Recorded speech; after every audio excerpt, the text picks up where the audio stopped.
Hey everyone, it's Richard Metal Fan here, bringing you guys an old school album review. And today we're going to be looking into this album's 25th anniversary, and it's from one of the best bands in heavy metal history that probably doesn't really need an introduction. And as you can see below the title, today we're going to be talking about Into the Unknown by Mercyful Fate. This was the band's fifth album, released on August 20th, 1996 through Metal Blade Records. Now, I don't really need to go much into detail for Mercyful Fate. One of the best bands in heavy metal, just like that old school 80s stuff. Has the almighty King Diamond, in my opinion, one of the best vocalists of all time.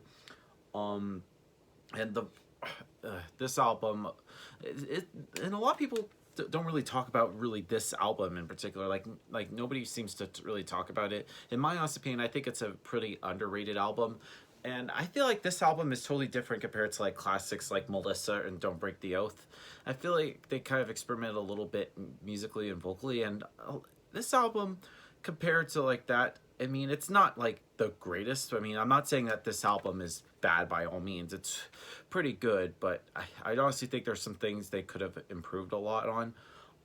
Let's just talk about like the vocals. Like King Diamond's vocals on here they're pretty good for the most part. He does like the high falsettos and sort of like talky kind of like mid stuff. It's hard to describe his vocal range, but the dude, like even nowadays, if you hear him now he still sounds the same. It's crazy. Like he still has that same voice as he does in the 80s. The guitar work on this album is great from Hank Sherman and Michael Denner. Both of their guitars playing is pretty tight and superb. The bass playing from Charlie D'Angelo is pretty good. You could definitely hear it well in the mix, and of course now he's the bassist for Arch Enemy. And drumming wise, Bjarne T. Holm does a really great job holding down the drums. So without further ado, let's dive into this album track by track. Now, starting things off is a little minute-and-a-half intro instrumental called Lucifer. It's just a simple keyboard playing, sort of like an unholy version of like the Lord's Prayer, replacing like sort of like Amen with sort of like evil satanic shit. But then we lead into probably, in my opinion, one of my favorite Mercyful Fate songs, The Uninvited Guest. Now this song, compared to like the previous albums, it sounds almost kind of like more modern and more towards hard rock, as opposed to sort of like that classic rock and metal sound that Mercyful Fate has, or sort of like that neoclassical heavy metal sounds of like older King Diamond. And King Diamond's like falsettos isn't used much on this song except for like the chorus. However, I feel like the songwriting on here is pretty good. And lyrically, it talks about like the haunted house and haunted shit. And the lead guitar delivers as usual. Overall, pretty good song. It's one of my favorite Mercyful Fate songs.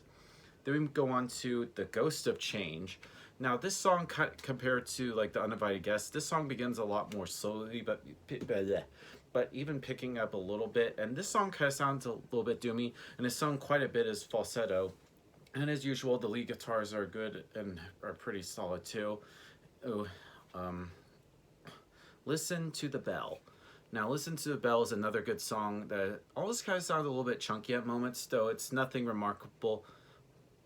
But I don't know. Moving on to 15 Men and a Bottle of Rum, which you can obviously tell this song lyrically is about like pirates and stuff. It's about a ship called the Unicorn that begins sort of almost kind of like slow and doomish, but then it picks up in the fast riffing and drumming as the structure of the story unfolds with a great solo, and it just returns it to almost that doomed style. And I really love like the singing of like 15 Men and a Bottle of Rum, especially around 3 minutes and 45 seconds in. A pretty good song. Next up is the title track of the album, Into the Unknown. And this song is pretty much another one of my favorite songs from Mercyful Fate. And especially like the middle part where everything kind of slows down. You can hear like the cymbals for a little bit before the music starts up again. And just the lyrics just kind of give me chills. Like, it is so much colder in here. Hold on to your soul, my dear. Dear, really good song. Then we get to Under the Spell. Now, Under the Spell is another one of their most underrated songs. I mean, the song is just fucking amazing, just from the riffs and the chorus, just everything. This song is kill. Is, in my opinion, one of the highlights on Into the Unknown. Then we go to the next song on the album, which is called Dead Time. Now, this song kind of sounds, starting out, a little bit like a lullaby, but almost sounds a little bit more doomish and evil type, especially in the riffs. And the song kind of sounds a little bit cheesy and bizarre, a little bit. Kind of reminds me a little bit of like Red Riding Hood, and there's like some pretty good shred at the end of the song. Next up is Holy Water. Now, Holy Water, it's a pretty good song. Well, it has sort of like that more watered down occult lyrics, but there's just nothing remarkable.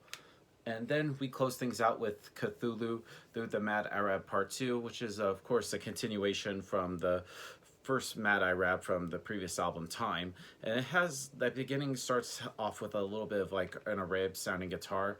And it's just, I don't know, it's one of the better songs. It's hard to describe, but I feel like everything just fits perfectly here. Now, overall, Into the Unknown is definitely an underrated album in Mercyful Fate's discography. Like, really nobody talks about this album. So if I were to give this album a score, I'm going to give Into the Unknown by Mercyful Fate a solid 8 out of 10. And I feel like there's some things they've done pretty good, but I think they could have done a little bit better. So that's pretty much my review of the album, guys. Let me know in the comments what you guys think about this album, and I'll see you all in the next video. And as always, keep it metal.